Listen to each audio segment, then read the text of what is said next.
ನಮಸ್ಕಾರ ಸ್ನೇಹಿತರೆ. ನಾವೀಗ ಒಂದು ಮಾವಿನ ಹಣ್ಣನ್ನು ಮುಂದೆ ಇಟ್ಕೊಂಡಿದ್ದೀವಿ. ಮಾವಿನ ಹಣ್ಣನ್ನು ನೋಡ್ತಾ ಇದ್ದ ತಕ್ಷಣ ತಿನ್ನಬೇಕು ಅಂತ ಆಸೆ ಆಗುತ್ತೆ. ಇದು ಬೇಸಿಗೆ ಕಾಲದಲ್ಲಿ ಮಾತ್ರ ಬಿಡುವಂತಹ ಒಂದು ಫಲ, ಸೀಸನಲ್ ಅಂತ ನಾವು ಇದನ್ನು ಕರಿತೀವಿ. ಈ ಮಾವಿನ ಹಣ್ಣು ತಿಂದಾದ್ಮೇಲೆ ನಾವೇನು ಮಾಡ್ತೀವಿ, ಈ ಸಿಪ್ಪೆನ ಆಚೆಗೆ ಎಸಿತೀವಿ. ಸಿಪ್ಪೆ ಮತ್ತು ಬೀಜ ಎರಡನ್ನೂ ಕೂಡ ನಾವು ಆಚೆಗೆ ಎಸಿತೀವಿ. ಆದರೆ ಬೀಜವನ್ನು ನಾವು ಬಿಸಾಕಬಾರ್ದು. ಅದರಿಂದ ಬಹಳಷ್ಟು ಔಷಧೀಯ ಗುಣಗಳಿದೆ ಮತ್ತು ನಮ್ಮ ದೇಹದ ಆರೋಗ್ಯವನ್ನು ಕೂಡ ಕಾಪಾಡುತ್ತೆ. ಇದು ಮಾವಿನ ಹಣ್ಣಿನ ಬೀಜ. ಇದನ್ನು ಗೆರಟೆ ಅಂತಲೂ ಕೂಡ ಕರೀತಾರೆ. ಇದು ಬೀಜ ಅಂತ ಹೇಳ್ತೀವಿ. ಇದು ಗಟ್ಟಿಯಾದಂತಹ ಒಂದು ಕವಚದ ಒಳಗಡೆ ಇದರ ಬೀಜ ಇರುತ್ತೆ. ನಮಗೆ ಇದರಿಂದ ಏನು ಕೆಲಸ ಇಲ್ಲ. ಈ ಒಂದು ಗೊರಟೆಯ ಒಳಗಿರುವಂತಹ ಒಂದು ಬೀಜದಿಂದ ನಮಗೆ ಬಹಳ ಪ್ರಯೋಜನಕಾರಿ ಆಗುತ್ತೆ. ಸೊ ಈ ಥರ ನಾವು ಬಿಸಿಲಿನಲ್ಲಿ ಇದನ್ನು ಒಣಗಿಸಿ ನಾವು ತೊಳೆದು ಒಣಗಿಸಿ ಇಟ್ಕೊಳ್ಬೇಕು. ಇದು ಈ ಥರ ಇರುತ್ತೆ. ಇದು ಒಣಗಾದ ಮೇಲೆ ಇದನ್ನು ನಾವು ಓಪನ್ ಮಾಡಿದಾಗ ನಮಗೆ ಈ ಒಳಗಿರುವಂತಹ ಒಂದು ಈ ಬೀಜ ಸಿಗುತ್ತೆ. ಇದು ಸ್ವಲ್ಪ ಹಸಿಯಾಗೇ ಇದೆ. ಈ ಥರ ಇದ್ದಾಗ ಇದರ ಪ್ರಯೋಜನ ಬೇರೆ ರೀತಿ ಆಗುತ್ತೆ ಮತ್ತು ಇದನ್ನು ಒಣಗಿಸಿಟ್ಕೊಂಡಾಗ ಮತ್ತೊಂದು ರೀತಿಯ ಪ್ರಯೋಜನವೂ ಕೂಡ ಇರುತ್ತೆ. ಸೊ ಈ ರೀತಿ ನಾವು ಇದನ್ನು ಬಿಡಿಸಿ ಒಳಗಿರುವಂತಹ ಆ ಮೃದುವಾದಂತಹ ಒಂದು ಬೀಜವನ್ನು ನಾವು ತೆಗೆದು ಇಟ್ಕೊಳ್ಬೇಕು. ಇದು ಹಸಿಯಾದಂತಹ ಒಂದು ಬೀಜ. ಮತ್ತು ನೋಡಿ, ಅದನ್ನು ನಾವು ಬಿಡಿಸಿದಾಗ ಹೇಗೆ ಕಾಣಿಸುತ್ತೆ ನೋಡಿ, ಈ ಥರ ಆಕಾರದಲ್ಲೇ ನಮಗೆ ಆ ಬೀಜ, ಒಳಗಿನ ಬೀಜ ನಮಗೆ ಸಿಗುತ್ತೆ. ಇದನ್ನು ನಾವು ಹಸಿಯಾಗೂ ಕೂಡ ಬಳಸ್ಕೋಬೋದು. ಮತ್ತು ನಮಗೆ ಬಹಳ ಕಾಲ ಇಟ್ಕೋಬೇಕು ಅಂತಂದಾಗ ಈ ರೀತಿ ಇದನ್ನು ಒಣಗಿಸಿ ಇಟ್ಕೊಳ್ಬೇಕು. ನೋಡಿ, ಈ ಪದರ ಎಲ್ಲ ತೆಗೆದುಬಿಟ್ಟು ನಾವು ಈ ಥರ ಒಣಗಿಸಿ ಇಟ್ಕೊಳ್ಬೇಕು. ಒಣಗಿಸಿದ ನಂತರ ನೋಡಿ, ನಮಗೆ ಈ ಥರ ಒಳಗಿನ ಬೀಜ ನಮಗೆ ಇದು ಹಸಿಯಾದಂತಹ ಒಂದು ಬೀಜವನ್ನು ನಾನು ತೆಗೆದಿಟ್ಕೊಂಡಿದ್ದೀನಿ. ಇದರಿಂದ ನಾನು ಏನು ಮಾಡ್ತೀನಿ ಅಂತಂದರೆ, ಇದು ಎಳ್ಳಿನ ಎಣ್ಣೆ ಮತ್ತು ಕೊಬ್ಬರಿ ಎಣ್ಣೆನ ನಾನು ತೊಗೊಂಡಿದ್ದೀನಿ. ನಿಮಗೆ ಎರಡೂ ಮಿಕ್ಸ್ ಮಾಡಿ ಬೇಕಾದರೂ ಹಾಕ್ಕೋಬೋದು, ಇಲ್ಲ ಅಂತಂದರೆ ಬರೀ ಎಳ್ಳೆಣ್ಣೆ ಅಥವಾ ಬರೀ ಕೊಬ್ಬರಿ ಎಣ್ಣೆಲಿ ಬೇಕಾದರೆ ಹಾಕ್ಬೋದು. ಈ ಒಂದು ಬೀಜವನ್ನು ಕೊಬ್ಬರಿ ಎಣ್ಣೆ ಅಥವಾ ಎಳ್ಳೆಣ್ಣೆಯಲ್ಲಿ ಹಾಕಿ 2-3 ದಿನ ಇದನ್ನು ಬಿಸಿಲಲ್ಲಿ ಇಡಬೇಕು. ಇಟ್ಟಾಗ ಏನಾಗುತ್ತೆ, ಇದರ ಅಂಶಗಳ ಔಷಧಿಯುಕ್ತ ಗುಣಗಳು ಕೂಡ ಅದರಲ್ಲಿ ಹೊರಗಡೆಗೆ ಬರುತ್ತೆ.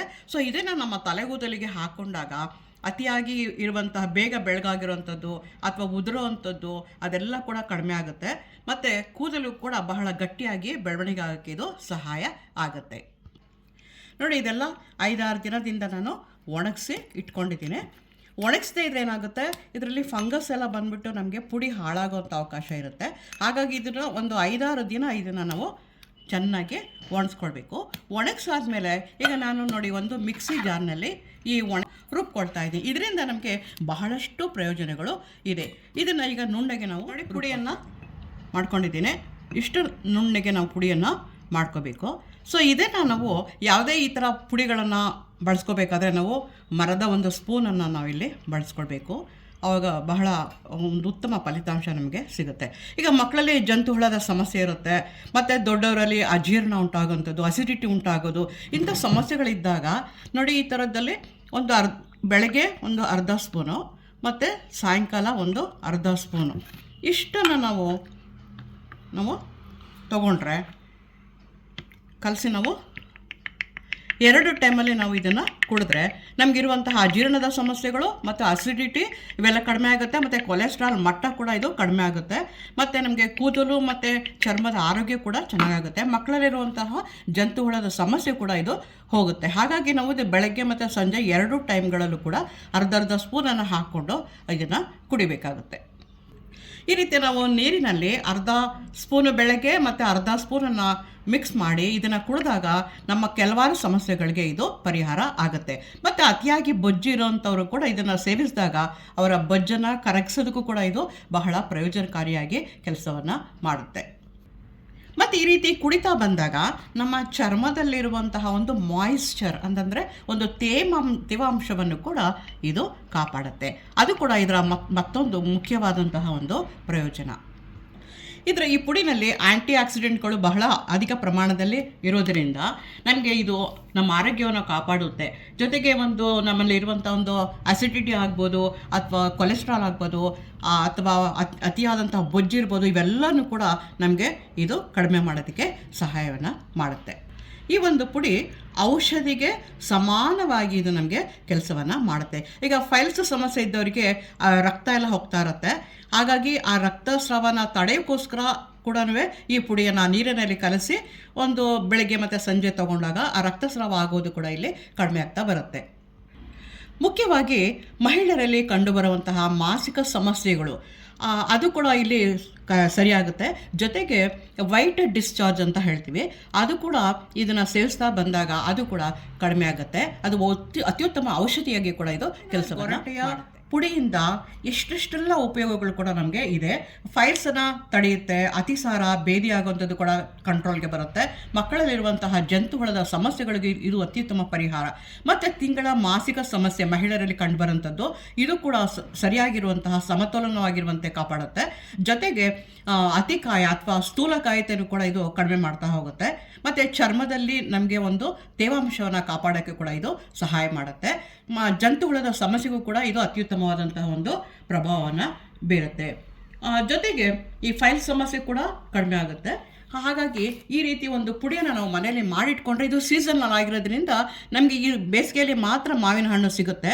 ಆ ಮಾವಿನ ಹಣ್ಣು ತಿಂದು ಅದರ ಒಂದು ಗೊರಟೆಯನ್ನು ನಾವು ಒಣಗಿಸಿ ಇಟ್ಕೊಂಡಾಗ ಯಾವಾಗ ಬೇಕೋ ಆವಾಗ ನಾವು ಈ ಪುಡಿಯನ್ನು ಸಿದ್ಧ ಮಾಡಿಟ್ಕೊಂಡು ಕುಡಿಬೋದು. ಇದು ಯಾವುದೇ ಒಂದು ಬೇರೆ ಎಫೆಕ್ಟ್ ಆಗಲ್ಲ, ಸೈಡ್ ಎಫೆಕ್ಟ್ಸ್ ಅಂತ ಹೇಳ್ತೀವಿ, ಆ ಥರ ಯಾವುದೇ ತೊಂದರೆಗಳು ಕೂಡ ಉಂಟಾಗಲ್ಲ. ನಾವು ನಿಶ್ಚಿಂತೆಯಿಂದ ನಮ್ಮ ಸಣ್ಣ ಪುಟ್ಟ ಕಾಯಿಲೆಗಳಿಗೆ ಮೆಡಿಸಿನ್ಸ್ ತಗೊಳ್ಳೋ ಬದಲು, ಇಂಗ್ಲೀಷ್ ಮೆಡಿಸಿನ್ಸ್ ತಗೊಳ್ಳೋ ಬದಲು ಈ ಥರ ನಮಗೆ ಸಿಗುವಂತಹ ಹಣ್ಣಿಗಳಿಂದಲೇ ಕೂಡ ನಾವು ಈ ಥರ ಔಷಧಿಗಳನ್ನು ತಯಾರಿಸಿ ಬಳಸಿ. ಒಂದು 2 ಸ್ಪೂನು ಪುಡಿಯನ್ನು, ಗೊರಟೆ ಪುಡಿಯನ್ನು ಹಾಕ್ಕೊಂಡಿದ್ದೀನಿ. ಅದಕ್ಕೆ ಈ ಟೊಮೊಟೊ ಜ್ಯೂಸನ್ನು ನಾನು ಹಿಂಡ್ಕೊಳ್ತಾ ಇದ್ದೀನಿ. ಈ ರೀತಿ ಟೊಮೊಟೊ ಜ್ಯೂಸನ್ನು ಹಿಂಡ್ಕೊಂಡು ನಾವು ಸಿದ್ಧ ಮಾಡಿಟ್ಕೊಂಡ್ರೆ ಇದು ಬಹಳ ಒಳ್ಳೆಯ ಸ್ಕ್ರಬ್ ಆಗಿ ನಮಗೆ ಕೆಲಸವನ್ನು ಮಾಡುತ್ತೆ. ಮುಖದ ಗ್ಲೋ ಬಹಳ ಬೇಗ ನಮಗೆ ಕಣ್ಣಿಗೆ ಕಾಣಿಸುತ್ತೆ. ಜೊತೆಗೆ ಮುಖದಲ್ಲಿರುವಂತಹ ದದ್ದುಗಳು, ಮಚ್ಚೆಗಳು ಇವೆಲ್ಲ ಕೂಡ ನಮಗೆ ಕಡಿಮೆ ಆಗ್ತಾ ಬರುತ್ತೆ. ಸೊ ಈ ರೀತಿ ನಾವು ಟೊಮೊಟೊ ಜ್ಯೂಸ್ ಜೊತೆಗೆ ಇದನ್ನು ನಾವು ಹಾಕ್ಕೊಂಡು ಸ್ಕ್ರಬ್ ಥರ ಕೂಡ ನಾವು ತುಂಬ ಚೆನ್ನಾಗಿ ಇದು ಕೆಲಸವನ್ನು ಮಾಡುತ್ತೆ ನೋಡಿ. ಈ ಥರ ನಾವು ಚೆನ್ನಾಗಿ ಈ ಥರ ಸವರ್ಕೊಂಡು ನಾವೇನು ಮಾಡಬೇಕು, ಸ್ವಲ್ಪ ಟೈಮು ಬಿಡಬೇಕು, ಮಸಾಜ್ ಮಾಡ್ತಾ ಇರಬೇಕು. ಮತ್ತು ಬೇಕಾದ್ರೆ ಈ ಟೊಮೊಟೊ ಸಿಪ್ಪೆನೂ ಕೂಡ ನಾವು ಯೂಸ್ ಮಾಡಿಕೊಂಡು ಈ ಥರ ಮಾಡ್ತಾ ಹೋದಾಗ ನಮಗೆ ಮುಖದ ಮೇಲಿರುವಂತಹ ಮೊಡವೆಗಳ ಆಗ್ಬೋದು, ಅಥವಾ ಕಪ್ಪು ಚುಕ್ಕೆಗಳಾಗ್ಬೋದು, ಅಥವಾ ಒಂದು ಒಣಗಿದಂತಹ ಸುಕ್ಕುಗಳು ಕೂಡ ಇರ್ಬೋದು. ಇದೆಲ್ಲ ಕ್ರಮೇಣ ಒಂದೇ ದಿನಕ್ಕೆ ಇದು ಯಾವ ಪ್ರಭಾವನ ತೋರಿಸಲ್ಲ. ಒಂದು 5-6 ರೀಟ್ಸ್ ಮಾಡ್ತಾ ಹೋದಾಗ ಕ್ರಮೇಣ ಇದು ಏನಾಗುತ್ತೆ, ನಮಗೆ ಇದು ಪರಿಣಾಮ ಕಂಡುಬರುತ್ತೆ. ಇದು ಯಾವುದೇ ಒಂದು 3 ಕಾಸು ಖರ್ಚಿಲ್ಲದೆ ಮಾಡುವಂತಹ ಒಂದು ಸಣ್ಣ ಟ್ರೀಟ್ಮೆಂಟ್ ಅನ್ಬೇಕಾದ್ರೆ ಇದನ್ನು ಹೇಳ್ಬೋದು. ಈ ಥರ ಮಾಡ್ಕೊಂಡು ಹೋದಾಗ ನಮಗೆ ಒಳ್ಳೆಯ ಒಂದು ಫಲಿತಾಂಶ ಸಿಗುತ್ತೆ. ಇಷ್ಟು ಸಮಯ ಮಾವಿನ ಹಣ್ಣು ನಮಗೆ ರುಚಿಯನ್ನು ಕೊಡೋದಲ್ಲದೆ ಮಾವಿನ ಹಣ್ಣಿನ ಒಳಗಿರುವಂತಹ ಆ ಗೆರಟೆಯಿಂದಲೂ ಕೂಡ ನನಗೆ ಪ್ರಯೋಜನಕ್ಕೆ ಬರುತ್ತೆ ಅಂತ ನಿಮಗೆ ಅರ್ಥ ಆಗಿರಬೇಕು.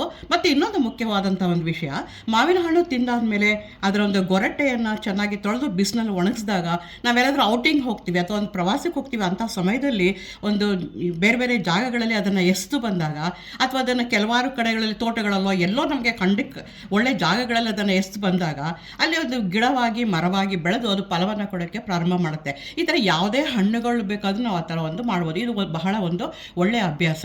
ಕಾಡುಗಳು ಅಥವಾ ಮರಗಳು ಸಹಜವಾಗಿ ಬೆಳೆಯೋದಕ್ಕೆ ಕೂಡ ಅವಕಾಶ ಆಗುತ್ತೆ. ಈಗ ಉದಾಹರಣೆಗೆ ನೇರಳೆ ಹಣ್ಣಿನ ಬೀಜಗಳಲ್ಲೂ ಕೂಡ ಅತ್ಯುತ್ತಮವಾದಂತಹ ಗುಣಗಳಿದೆ. ಅದನ್ನು ಕೂಡ ಅಷ್ಟೇ ನಾವು ಯಾವ ಹಣ್ಣುಗಳನ್ನು ಬಳಸ್ತೀವಿ ಆ ಹಣ್ಣುಗಳ ಆ ಬೀಜಗಳನ್ನು ತೊಳೆದು ಸಂಗ್ರಹ ಮಾಡಿಟ್ಕೊಂಡು ನಾವು ಹೋದ ಕಡೆಗಳಲ್ಲಿ ಈ ಬೀಜಗಳನ್ನು ಎಸ್ದು ಬಂದಾಗ ಅದು ತನ್ನಷ್ಟಕ್ಕೆ ತಾನೇ ಮರವಾಗಿ ಬೆಳೆದು ಫಲಗಳನ್ನು ಕೊಡುತ್ತೆ. ನಮಸ್ಕಾರ.